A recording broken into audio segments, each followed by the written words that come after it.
निवेदन देत आहे, आंदोलन होत आहे, रस्त्यावर उतरत आहे ओबीसी समाज. मी कालच सांगितलं आहे, आता यावर बोलणं अधिक उचित होणार नाही, पण ओबीसी संघटनांना माझी विनंती आपल्या माध्यमातून आहे की रस्त्यावरचे वाद, रस्त्यावरचे मोर्चे, आंदोलन करून या राज्याची कायदा सुव्यवस्था या ठिकाणी बिघडवणे हे काही योग्य नाही.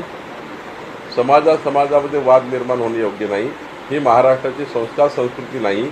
आणि त्यामुळं मला वाटतं अशा कुठल्याही ओबीसी समाजाच्या संघटनेनी कुठलेही आंदोलनं, मोर्चे करू नये. मनोज जरांगे वारंवार तुमच्यावर टीका करतात, त्यामुळे ओबीसी समाजामध्ये खतखत आहे. त्यांचं असं म्हणणं आहे की ठरवून तुमच्यावर लक्ष केलं जातं. मी कालच सांगितलं की पूर्ण भूमिका काल मांडलेली आहे, त्यामुळे रोज या विषयावर बोलणं काही उचित ठरणार नाही. एक प्रश्न असा, रवींद्र चव्हाण नागपुरात आले होते, नागपूरच्या आसपासही त्यांनी प्रवास केला. या सगळ्या याच्यामध्ये सोशल मीडियावरती पक्षानं पुढे राहिलं पाहिजे, झेंजी असेल, रील्स असेल, अल्गोरिदम ज्या सोशल मीडियाचं ते वाढवलं पाहिजे, सल्ला रवींद्र चव्हाणांनी कार्यकर्त्यांना दिला. योग्य सल्ला दिला आहे, योग्य सूर दिला आहे की योग्य सल्ला दिला आहे माननीय अध्यक्षांनी, आणि त्या अध्यक्षांनी दिलेल्या सल्ल्याचं आम्ही सर्व पालन करू. जळगाव जिल्हा भूसंघाच्या कार्यक्रमात मुरारराव पाटलांचे भाषण जे चर्चेचे ते म्हणाले तुम्ही बोलत जर राहिलो तर भाजपवाल्यांनी मला फोन टाकला. भाजप सेना युती मागच्या 30 वर्षापासून आहे. भाजपने शिवसेनेने भाजपला भावाभावासारखं सांभाळलेलं आहे, आणि त्यामुळं असं वक्तव्य काही मला वाटतं कुठल्या उद्देशाने केलं मला माहिती नाही, पण ठीक आहे, चर्चा करील त्यांच्याशी.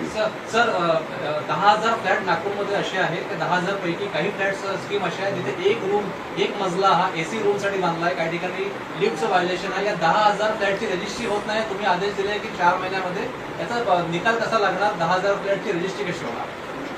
नागपूर शहर जिल्ह्यामध्ये 3,940 इमारती अशा ज्या ओसी नाही आहे. फक्त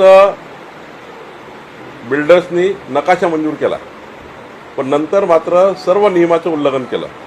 रेरा ॲक्टचं उल्लंघन केलं, नगरपालिका ॲक्टचं उल्लंघन केलं, महानगरपालिका त्या ठिकाणी UDCPRचं उल्लंघन केलं, DP प्लानचं उल्लंघन केलं, अव्वाच्या सव्वा या ठिकाणी डेव्हिएशन केले.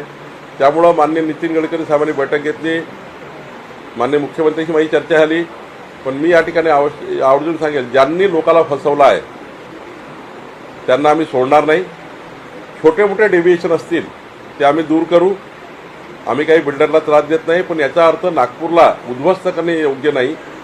ज्या पद्धतीचा नागपूरमध्ये पूर येतो आहे, पुराणी होतो आहे, हे अव्वाच्या सव्वा जे चुकीचे बांधकाम झाले. आम्ही रस्त्याचं नियोजन केलं, पिण्याच्या पाण्याचं नियोजन केलं, गटर लाईनचं नियोजन केलं, पण या अशा बिल्डिंग बांधलेल्या आहेत ज्यामुळं सारं नियोजन बिघडलं.